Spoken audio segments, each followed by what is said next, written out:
Welcome into a June 25th edition of Daily Faceoff Live. Tyler Yaremchuk and Frank Seravalli with you, streaming on the Daily Faceoff YouTube. And as always, brought to you by Bet365. Whatever your bet, it's never ordinary at Bet365. Download the app today. Use the code NATION.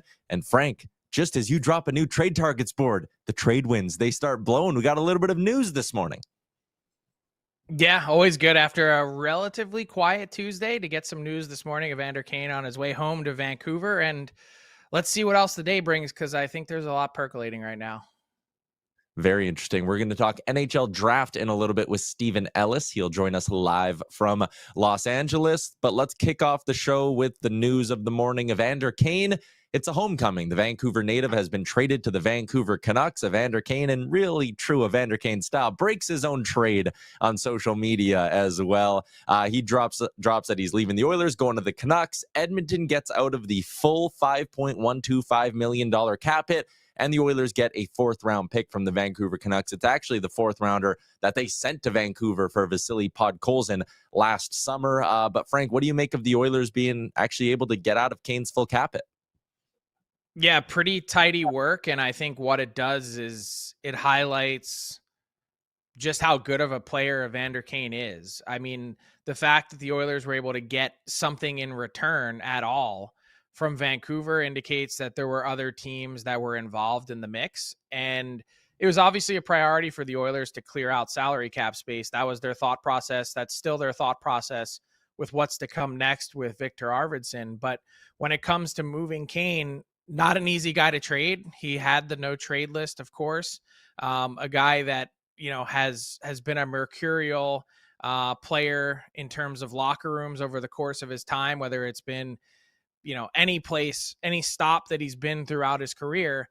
And so with that baggage, you know, people had said, a few days ago, isn't the Mason Marchment trade to Seattle, isn't that the framework of it? And it was like, yes, except it's Evander Kane.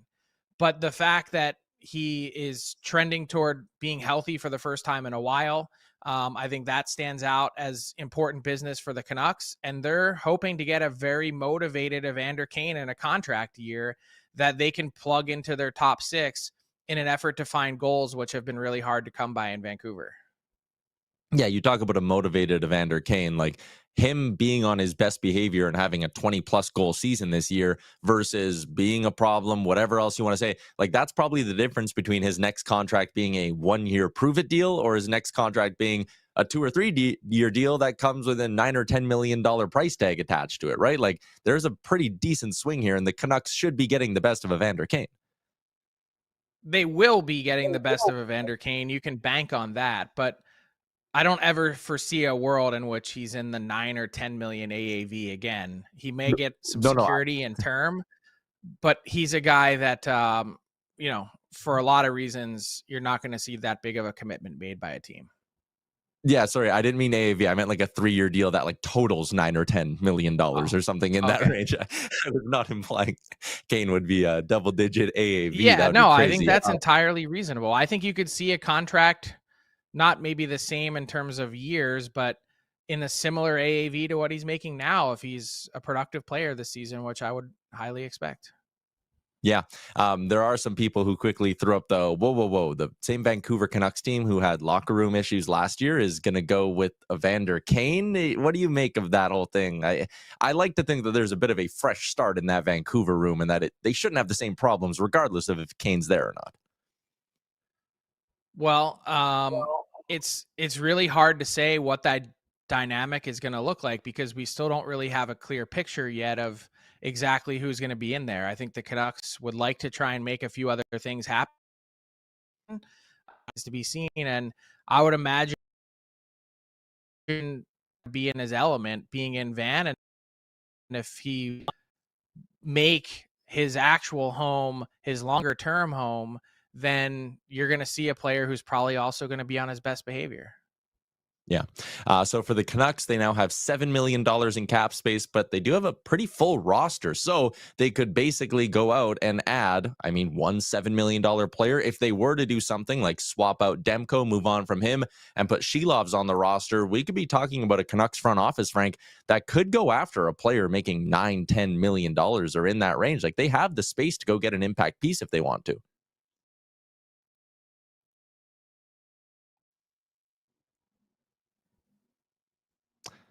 Think we may have lost our guy, Frank Seravalli, for a second. So on that note, I'll pivot to the next steps for the Edmonton Oilers. You can take a glance at their Puckpedia page and see that this move puts them around $17 million in cap space. And for the Oilers, I know that might sound like a lot on the surface, but a Trent Frederic deal coming in at a rumored $3.8 million AAV. Evan Bouchard likely going to be a $10 million piece for the Edmonton Oilers as well. Frank, the point here on the Oilers, $17 million sounds like a lot, but it is going to disappear like that once they sign those two guys. Yeah, that's still not enough. That's the truth, is if the Oilers want to try and make other things happen, that they're going to need more than that, which is why Arvidsson likely to be on the move. They'd still like to be active in the free agent market in terms of some younger forwards, and they still need to make something happen on the goalie front. So are you trading one of your goalies? Probably at some point if you're bringing someone in, and also if you're trying to acquire someone and they have a decently sized cap hit.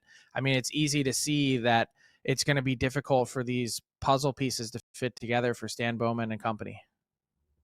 Let's keep the trade talk going. Frank, you dropped a new trade targets board over at dailyfaceoff.com. We'll throw the link in our YouTube chat if people want to give it a read after the show. But the one new name that definitely jumps off the page is Jordan Kyrou of the St. Louis Blues. He has 6 more years on a deal that pays him $8.125 million. And Frank, this isn't really that the St. Louis Blues are going, ooh, we're regretting that contract, right? It's just they might have his replacement already. Yeah, and I think that's really what stands out. That's the calculus that other teams have made around the league. It's a decision time for the St. Louis Blues. They have a few days, less than a week, until Kyrou's no trade clause kicks in. They lose significant leverage, obviously. And with that, you see the play of Jimmy Snuggerud, a super talented player that can come in on the wing, and maybe him plus someone else can give you more production than what you've gotten from Kyrou, which, by the way, has been really consistent. He's averaged 35 goals and 71 points over the last 3 seasons. He's a player that, the St. Louis Blues have gotten a ton out of to this point in time, but again, it's a moment in time where you must make a decision with that no trade clause kicking in. Are we trying to do something a little bit different? Are we trying to change the mix of this team? What's the upward trajectory of this team? Blues fans seem to be triggered reading the words that I had in my trade targets board today, saying that this is a middling team that's not a young team. And I believe both of those things to be factually accurate. They've averaged 14th, 16th, and 23rd place finishes over the last 3 seasons. And their defense, look at their defense, 32, 33, 34, 32. They had a 40-year-old in the lineup last year. This is not a super young team. And so if you're going to try and change the mix, turn things over a little bit, then moving Kyrou at this moment might be one way to do that. Yeah, we did get a question. And again, you can do this without just getting first round picks. Like, this isn't necessarily the Blues sitting there punting. Like, I know we got an inbox question who said, what would your thoughts be on a Noah Dobson for Jordan Kyrou swap? Like, the Blues could make this move and still be trying to be competitive next year, right? Oh, yeah. If they're moving Jordan Kyrou, it's not to get first round picks. They've had an abundance of first round picks. They just recently made 3 first round picks in 1 year. That's not what they're looking for. If they're moving Kyrou, it's to get an impact piece elsewhere that better fits their mix, whether it's someone like a Dobson who could provide some serious, much needed energy to their back end and youth, or whether it's someone like a Peterka up front who gives you a different mix with someone like Snuggerud being added to your lineup. So I think they've got some different options on their plate. And I think with this, sort of coming to light here in the last 24 to 48 hours that Kyrou's name has been out there, I can tell you just from the calls that I've gotten this morning, there's other teams that are in the league going, oh, wait, we didn't think or know that that's someone that might be available. What are you hearing? So it's a similar, but granted different caliber of player, but a similar conversation maybe with Brandon Carlo, who also debuts on your board. Like, this isn't the Toronto Maple Leafs going like, ooh, buyer's remorse, we got to dump this guy. It's more like, oh, we could actually maybe get something for him. Yes, and that would be the thought process. It's not to dump Carlo by any stretch. They like the player, like the trade. They've had some teams that have expressed some interest in someone like Carlo. And given that contract, how reasonable it is, a guy who can be your number 4 defenseman, right shot guy, obviously has a ton of size, you could see why teams would be interested. I think it's probably less likely that the Leafs move him, but the fact that his name was out there and the fact that I think so many different things are on the table for Brad Treliving and the Toronto Maple Leafs that I think they've got no choice but to consider lots of different options. And that's not to say that the Leafs aren't trying to dump out some money as well. A guy like David Kampf is on your board, right, Frank? He comes in at number 33, $2.4 million. The conversation may be a bit more complicated around Morgan Riley as well, but it's clear Brad Treliving's trying to give this group a different look, and that might mean, again, trying to get some money off the books. Look, he's trying to fit 10 pounds of bleep in a 5-pound bag. I mean, that's really what we're talking about. Is they're always ultra aggressive. They want to try and add as much as possible. They've got money obviously moving out in their commitment to Mitch Marner. They want to make big commitments to other players. They want to be in the mix to try and land impact pieces. And they've got a whole ton of things on their plate this week at this moment in time. Number 22 on your board definitely falls, I would say, into the cap casualty side of things as we continue along, and that would be Sam Girard, 2 years remaining at $5 million. Again, a guy who's proven he's an established NHLer, Frank, and $5 million isn't, an egregious price tag, but you also kind of look at the Avs and their salary cap situation and go, oh man, if they could get that $5 million off the books, it opens up a whole bunch of other possibilities for Chris McFarland. Yeah, I think they've been trying to move someone like Sam Girard for 3 seasons now, 3 summers now. They've been unsuccessful. I think teams have placed a sort of hard stop, a limit on the number of undersized defensemen that they want on their blue line. And so that makes it a bit tougher to deal him. He's still a super talented player. And I think someone that, obviously you look at his ice time, nearly 21 minutes a night, is a very much a bona fide top 4 defenseman in the NHL. It's just really, does he stylistically fit what you're after? And so I don't think it's a lock that the Avs move him for some of those reasons, but I think the Avs are investigating a lot of different things. Marty Necas is much further down on my board. They have to eventually come to a decision. Are we re-signing this guy? What's that number going to be? And if not, can we really afford to go into this season with another guy who is a pending UFA? And then you've got Charlie Coyle in the center position. Again, I think they're perfectly comfortable leaving Charlie Coyle as their 3C at that price tag. But if they want to make other things happen, he's a guy in a really thin center market that you could get something for.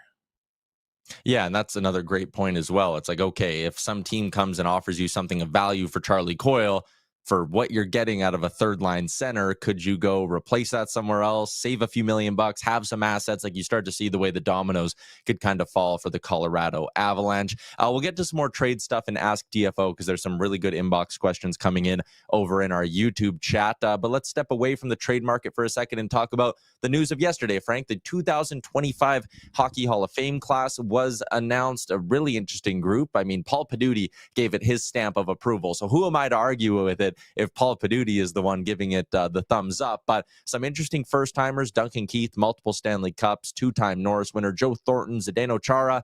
But the big one's Alex Mogilny, right? They're righting the historical wrong. Mogilny to the Hall. About time.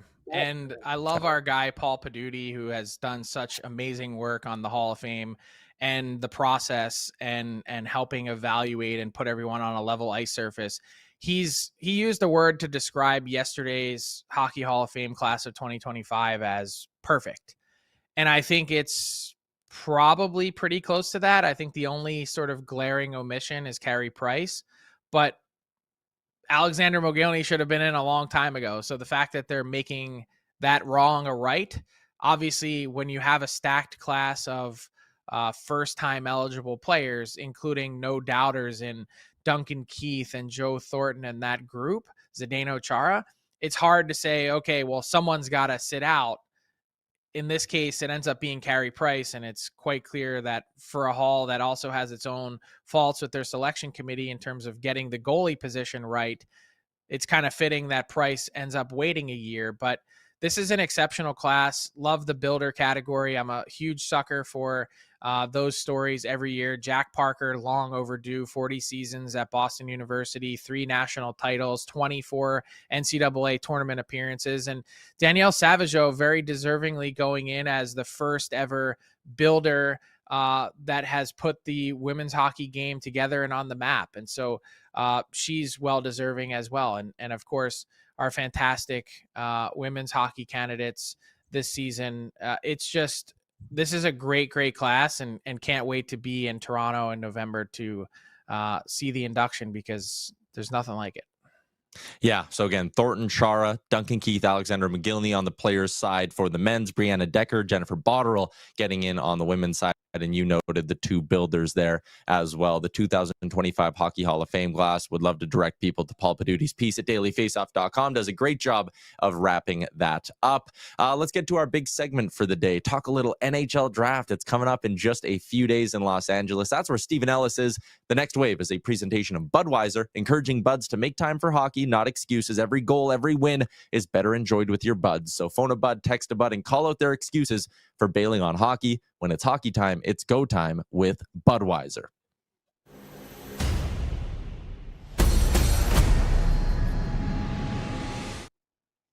Daily Faceoff prospect analyst Steven Ellis joins us live from Los Angeles, where we're about 48-ish hours away from the NHL draft. And Steven, I want to start at the top. I don't know if you saw, there was a clip of Bill Armstrong doing his media availability the other day, and he was asked, like, do you feel like you guys kick off the draft at that number 4 position with the top 3 being set? And Armstrong kind of pushed back and was like, whoa, is the top 3 really set?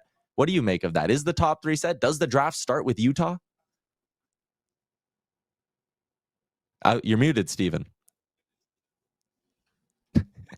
Not the first time I've done that today.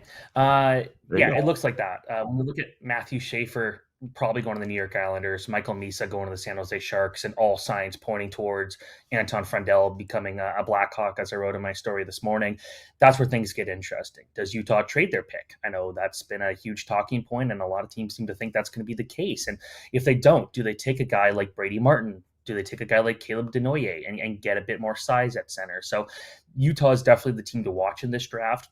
I think, like we've talked about it before, I never believe there's going to be a trade in the top 5 because it's talked about all the time. But this is the year where it actually feels like it's going to happen. And Frank, obviously, you could talk about that. But with Utah, they need some more immediate pieces. They got a good pipeline. They don't necessarily need to pick in the top 4 this year, so they can trade that and get something that can help them right away. But that's definitely where the draft begins.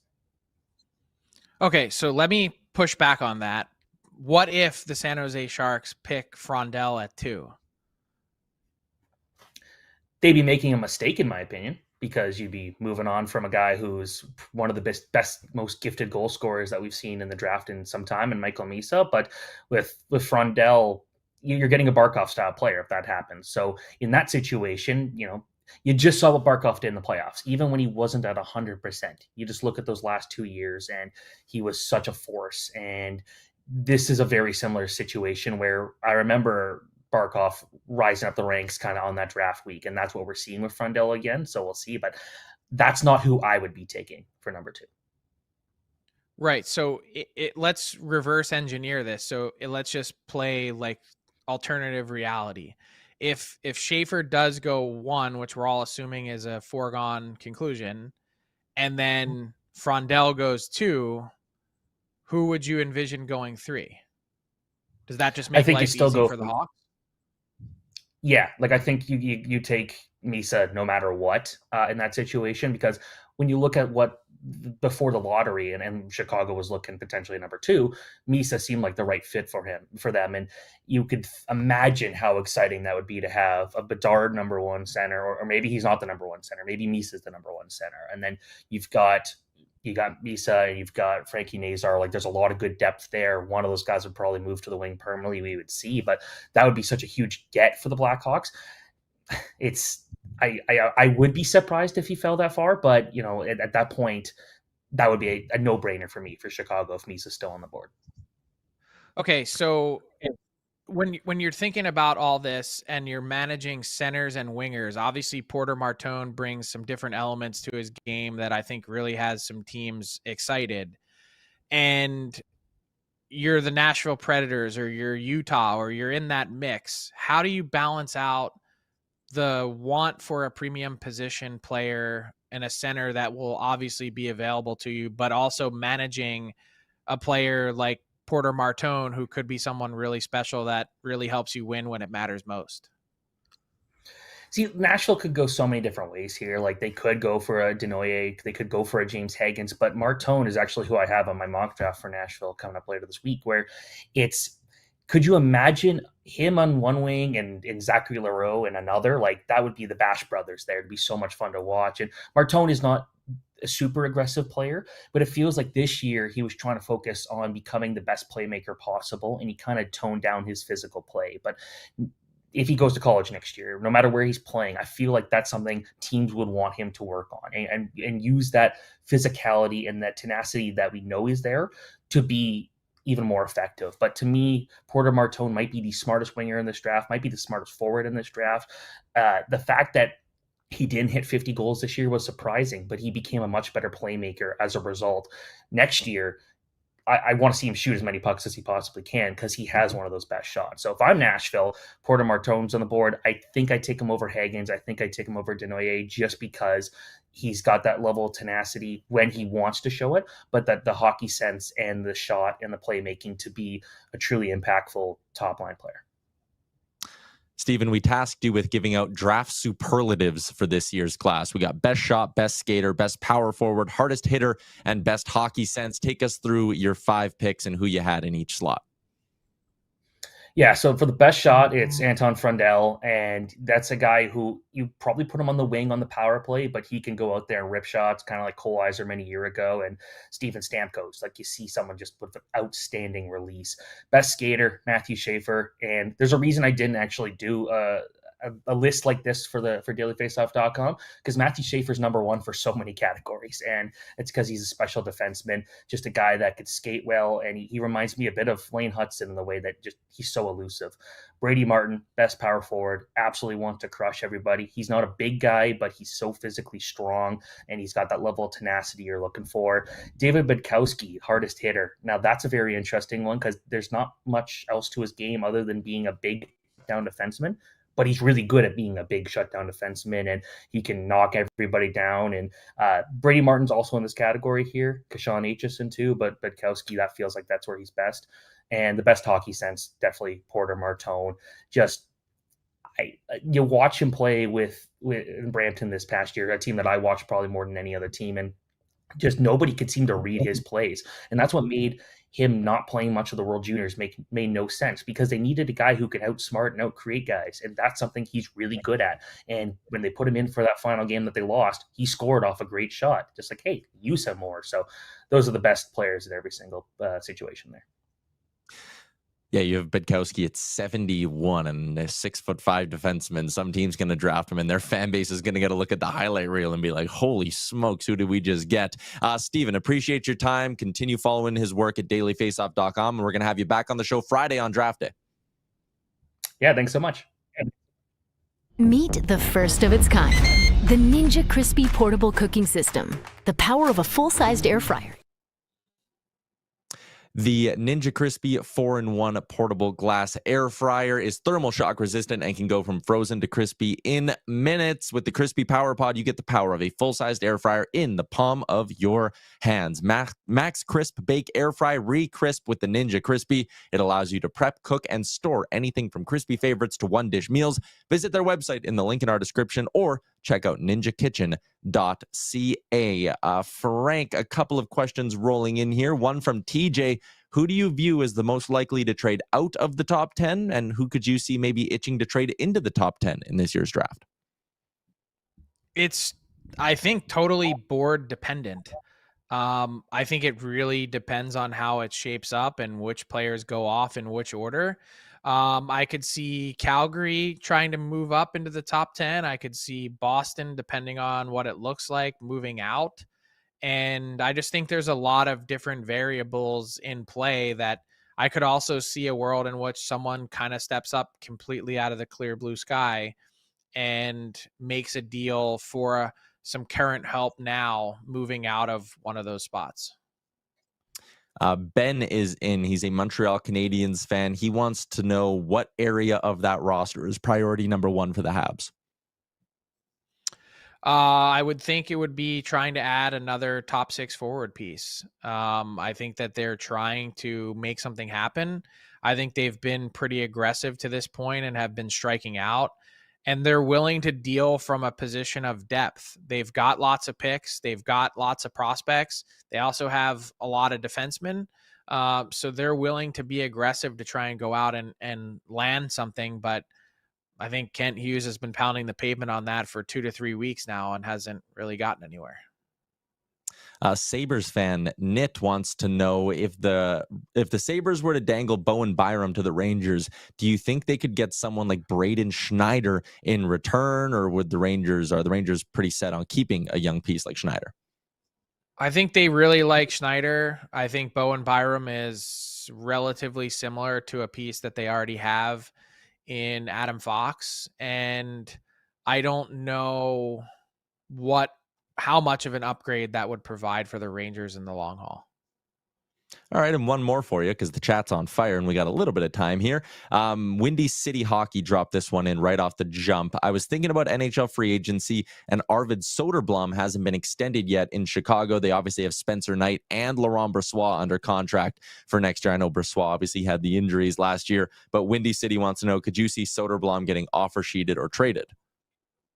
No, I couldn't. I mean, I think he's an intriguing piece, but he hasn't risen to the level yet. I don't think on anyone's radar where they're saying we got to try and pry this guy out. And beyond that, like, I mean, at a certain point, the Hawks would just shrug and go like, okay, you can have him. Like you can screw up your own cap. Spencer Knight's the guy regardless. And I don't see the market being there for an offer sheet for him. Yeah, 25 years old, pending RFA with our Brights. Let's move to our daily bets for the day, brought to you by Bet365. Download the app today. Use the promo code NATION. Whatever the moment, it's never ordinary at Bet365. Must be 19 years or older. Fitting, Frank, that you were talking about the second and third overall picks with Steven Ellis, because there are a couple of odds up there. Bet365 just wanted to shout out that they have a ton of props for the draft on Friday. They got over-unders for every player. They got head-to-head who will go first, and you can even bet on who will go in each slot. Misa, the runaway favorite for number 2. Frundell, the runaway favorite for number 3. But if they were to flip-flop, some pretty juicy payouts. So I don't know if I'm necessarily jumping on it, but just wanted to give some love to Bet365 and all of their NHL draft props that are available now. And that brings us to garbage time. Frank, just wanted to give a shout out to Matt Martin, who officially announced his retirement from the NHL. He's going to be joining the Islanders front office, and he finishes, and this, I hate when this happens, he finishes 13 games shy of the 1,000 game mark. But we always love on this show giving love to guys who get to that mark by doing it the hard way, and Matt Martin certainly did that. Yeah, and a fan favorite and also a locker room favorite, a guy that was really well liked in both of his stops. And you're right, someone who just played the game the right way, the hard way. And it is painful. You think about Matt Martin retiring, TJ Brody gets bought out. He's like 38 games away from 1,000. You're not sure if he's going to get there. It's always tough when players fall short of that mark because it is such a milestone, and it's not just about the silver stick or a round number. It's a mark of pride. Like only 300 and some players in league history have gotten to 1,000. More are on the way because players seem to be starting earlier and earlier as 18-year-olds. But nonetheless, an incredibly impressive career for a guy where really nothing was given to, and he grounded out. So the Islanders, also interesting to hear Matthew Darche say that they're going to use him for just about everything. Like this is going to be a guy that's learning jack of all trades, scouting, pro scouting, involved in conversations about which pieces to target and feedback from playing against these guys. Getting that fresh firsthand knowledge, I think, is always really important. And they also know everyone on a lot of other teams to hit them up and say, hey, what's that guy like? How would he fit into our room? They can be your sort of undercover spy, so to speak, getting you very valuable intel. So congratulations to Matt Martin on a fantastic career. Frank, we have a season high for viewers watching us live on YouTube right now. You said some things are percolating. Can I maybe bug you to give us some juice? Who are a couple of teams that maybe you're watching in the next 24 hours? I know I'm putting you on the spot. It's an unfair thing to do. No, it's okay. Look, when I take Jordan Kyrou and I have him off the board and make him number 2, I think there's definitely some things percolating on that front today. All right, Frank, excellent stuff as always. Tomorrow, we're back to maybe break down some more trades and maybe dig in a little bit deeper to Frank's trade targets board as well. Everybody in the YouTube, great questions. Appreciate all of our new viewers today as well. That's a wrap on today's edition of Daily Faceoff Live. We'll see you right back here tomorrow at noon Eastern.